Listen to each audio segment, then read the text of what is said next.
अध्यात्म को कृत सर्व मतलब संपूर्ण, संपूर्ण अध्यात्म को यानी आत्मा की उत्पत्ति और आत्मा का लय विलय भी केवल क्रिया नहीं, श्वास निश्वास की क्रिया करा करके केवल क्रिया करा दे, ध्यान करा दे, केवल इतना ही नहीं संपूर्ण अध्यात्म को प्राप्त करेगा। अर्थात अध्यात्म की उत्पत्ति कहां से है और अध्यात्म लय विलय कहां होता है, आत्मा ईश्वर ब्रह्म शिव शक्ति की उत्पत्ति कहां से होती है, कैसे होती है, और ये संचालित किससे कैसे होता है, और अंततः ये लय विलय कहां होते हैं। जो इन तीनों स्थितियों को नहीं बताएगा वो कृतसर्व अध्यात्म परिभाषा में आएगा ही नहीं। आप लोग धर्म की मेला में बैठे हैं, किसी गुरु से पूछ कर आइए ना, किसी गुरु से पूछिए ना जा करके कि आत्मा ईश्वर ब्रह्म की उत्पत्ति किससे और कैसे होती है, बता देगा अरे आत्मा ईश्वर ब्रह्म उत्पन्न होता है, शिव उत्पन्न होता है, ये तो था है रहेगा, यही तो परमात्मा परमेश्वर है, यही ना भगवान है। जब इसी आत्मा ईश्वर ब्रह्म को परमात्मा परमेश्वर भगवान कहेंगे तो भगवान की कहीं उत्पत्ति होती है, भगवान कहीं लय विलय करता है। अरे भगवान से तो सबकी उत्पत्ति है, भगवान में सबका लय विलय है।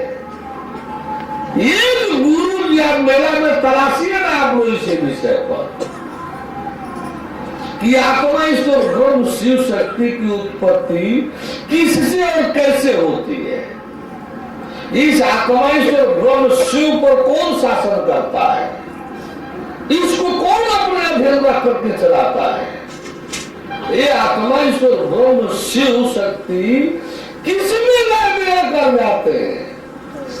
एक बतला दे मेला में, एक नहीं बतला सकता पूरे मेला में, है नहीं किसी के पास, होता ही नहीं। ये तो परमात्मा परमेश्वर का विषय है। इसलिए भगवान कृष्ण कह रहे हैं कि जो मेरे यहाँ गुरु के आश्रित रहेगा तो जड़ चेतन डूबों में लटक भटक जाएगा, उसकी भी पर जानकारी नहीं है। और मेरे शरीर में जो रहेगा वो उस ब्रह्म को भी जाने देखेगा, अध्यात्म को भी पूर्णतया जाने देखेगा। कर्मम चाहिए अखिलम कर्मंच, कर्म की जानकारी ब्रह्मांड तक पर ही है। कर्म की जानकारी किसको है धरती पर, किसी को नहीं है, गुरु जी लोगों को भी नहीं है। कर्म क्या होता है पढ़िए गीता में, पढ़िए गीता में श्लोक क्या पढ़ेगा कि गुरु जी लोग पर जाइए। गीता में स्पष्ट तो लिखा है, प्रश्न आया कि कर्म क्या है, अकर्म क्या है, विकर्म क्या है, तो कर्म की कर्म राग हनो गति ही। हे अर्जुन, ये शास्त्र विहित कर्म जो लोग पढ़ते आ रहे हैं यही कर्म है, ऐसा नहीं है। कृष्ण भगवान कह रहे हैं इस शास्त्रों में जो शास्त्र विहित कर्म वर्णित है इसी को कर्म मार्ग करके चलना भरना भटकना होगा। अरे तत्वदर्शी सतपुरुष, तत्वनिष्ठ तत्व ज्ञानी सतपुरुष जो है, जो करने को कहे वही कर्म है। तत्वदर्शी तत्व ज्ञान वाला व्यक्ति जो करने को कहे कर्म है, जो मना कर दे कर्म है, जो छोड़ने को कहे भी कर्म है, क्योंकि कर्म की गति पराक्रम है। बगैर तत्वदर्शी के, बगैर तत्व ज्ञानदाता के कर्म की गति भी कोई नहीं बता सकता। देखिए गीता में मैं मन माना हाँक रहा हूं तो मेरे को लगाम लगाइए, बोले परम प्रभु परमेश्वर की जय। और दूसरी चीज ये अनुभव तो आप लोग अपना बताएं। इस प्रश्न का उत्तर मैं कैसे दे सकता हूँ? इस प्रश्न का उत्तर तो आप बंधुओं से मिलना चाहिए ना। और जितना जोर दबाव के साथ एक साधारण आदमी के जो शिक्षित है या बिल्कुल कुछ नहीं जानता है, उनको जो है आप ये ज्ञान देना चाह रहे हैं, तत्व ज्ञान। तो तत्व ज्ञान हमने थोड़ा भारी सुना है, पढ़ा लिखा तो नहीं है हमने गीता में, लेकिन इस सुना है कि श्री कृष्ण भगवान अर्जुन को उस पीरियड में दिए थे जिस समय विशेष परिस्थिति थी। वो अपने चाचा दादा भाई को किसी को प्रभाव नहीं करना चाहते थे। उस समय विशेष परिस्थितियों में उनको इस चीज का ज्ञान कराया था, ये कुछ नहीं है, आप अपना कार्य करें। तब उन्होंने उस पीरियड में अपना उस विशेष परिस्थिति में बताया, और उस ज्ञान को आप साधारण ढंग से सबको जो है उसमें लाना चाहते हैं और बहुत सरलतम ढंग से लाना चाहते हैं, और इतना अधिक समय और इतना अधिक जोर देकर के इतनी ऊर्जा खर्च करके आप जो है देख रहे हैं कि 4-4 घंटे 5-5 घंटे लगातार इतना ऊर्जा खर्च करते हैं कि जो कि साधारण आदमी बस का है ही नहीं है, कोई कर ही नहीं सकता है। लोग बैठे बैठे हमारे पास दर्द करने लगते हैं और 2-3 बार इधर उधर रोक लेते हैं, तब जाकर के बैठ पाते हैं 4 घंटे। और उसके बाद ये समाज में इस समय कोई असर नहीं पड़ता है, इस पर क्या कारण हो सकता है?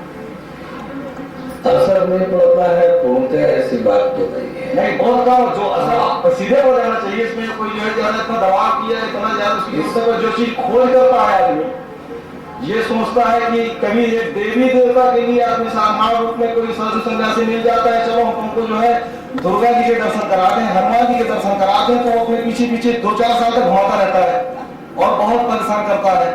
और आप एक ऐसी चीज के दर्शन कराना चाहते हैं, इतने सरलतम ढंग से देना चाहते हैं, तो क्या उसमें कोई खोट है? जो हमारे पूर्व के ऋषि महर्षि संत महात्मा आलिम औलिया, ये गुरु जी लोग जो गुजरे हैं, उन लोगों ने ऐसा जहर घोल दिया है समाज में, ऐसा जहर घोल दिया है, ये खाने में तो स्वादिष्ट था,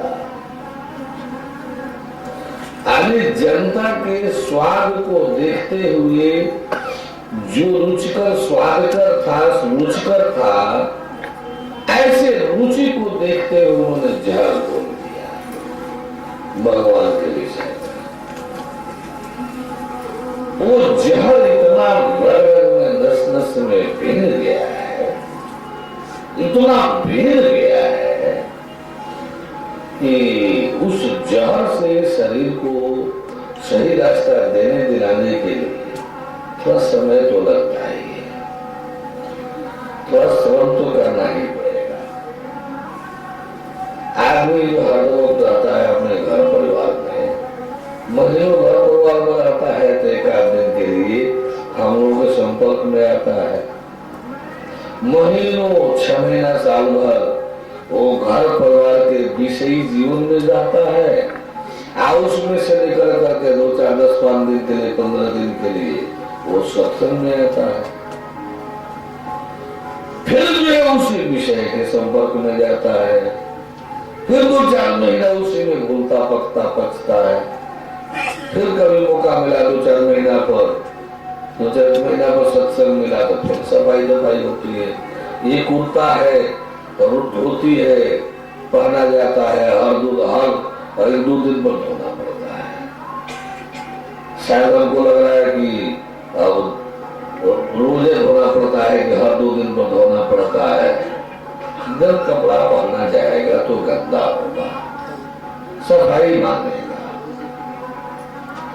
जब सफाई पर सफाई करते जाएंगे तो कम श्रम में ही ये साफ सुथरा बना रहेगा। जब गंदा हो जाने पर, बहुत गंदा हो जाने पर साफ करेंगे, पहले तो साफ होगा ही नहीं, जो होगा भी तो गंदा ही ऐसे गंदाखोर होना शुरू कर देगा। तो उसी तरह से पहले तो करोड़ों जन्मों से आहार विहार में, आहार निद्रा भय में थो, आहार निद्रा भय में थो, आहार निद्रा भय में थो, इसी में जीव भरमता भटकता चलता दर काई पड़ते हुए इतने मोटी व्यसन की काई पड़ गई है कि भगवान भी वो काई व्यसन की काई जो है, व्यसन की आदत लत जो है, भगवान को भी हल्का कर देता है। भगवान को भी क्यों? शराब जितना अधिक लोग पीते हैं, जितना पी करके उसको झिमलाते गिरते रहते हैं, जितनी दुकानें शराब की हैं, कहाँ मौत की उतनी दुकानें हैं, कहाँ लोग मौत उतना खरीद रहे हैं। जितना बेहया बेशर्म जो पौधा है, एक मेड़ पर ला करके लगाया जाता है, साल भर पूरा खेती मेड़ छाप लेता है। गुलाब उस तरह से तो फैलेगा नहीं। हम लोग गुलाब लगाते हैं, 8-10 हजार रुपए का हर साल गुलाब जो है आश्रम में मना कर भरना पड़ता है, डालना पड़ता है। सब सुविधा दिया जाता है, सब किस तरह से आश्रम में फुलवारी सजाई जाती है, सरकारी गार्डन वाले लोगों को आदत सीखना पड़ेगा। तो इस तरह से लेकर फिर भी उसमें खत्म होता है। तो जो अच्छी चीजें हैं इस संसार, ये जैसे घास पात हर साल हर सीजन में हर फसल में खेतों से निकाला जाता है, आखिर आकर भर जाता है। फसल को बोने और उत्पादन करने में कितना किल्लत उठाना पड़ता है, कितना श्रम परिश्रम करना पड़ता है। कोई नहीं चाहता मेरे खेत में घास हो, इतना हो जाया करता है, या तो परेशान रहता है धान के खेतों में घास निकालने में, इतना परेशान रहता है। घास कोई नहीं चाहता कि मेरे खेत में हो, हर खेतों में हो जाता है। तो ये क्यों? ये क्षेत्र ही है असत्य का, ये क्षेत्र ही है झूठ भरे बुराई विकृति का, ये क्षेत्र ही है छल कपट धोखा चोरी बेईमानी का। ये माया क्षेत्र है, संसार जो है माया क्षेत्र है, क्षेत्र ही है उसी का। उसके लिए कुछ करने की जरूरत नहीं, वो तो होता जाएगा। यदि हमको अच्छा बनना है तो कुछ करना है, बुराई तो चारों है ही है। हमको शिक्षित होना है तो श्रम परिश्रम करना है, और शिक्षित तो सब पहले हो रहा है। हमको छत पर चढ़ना है तो स्टेप बाय स्टेप चढ़कर जाना होगा, कुछ श्रम करना होगा। यदि गिरना हो तो 10 मंजिल पर से लुढ़का दीजिए, नीचे चले आइए। 100 मंजिल पर से लुढ़का दीजिए, नीचे चले आइए। किसी श्रम परिश्रम की जरूरत नहीं। तो ये क्षेत्र माया का है। माया का मतलब झूठ, अरे बेईमानी, छल कपट, धूर्तता, ये इसका लक्षण स्वभाव है।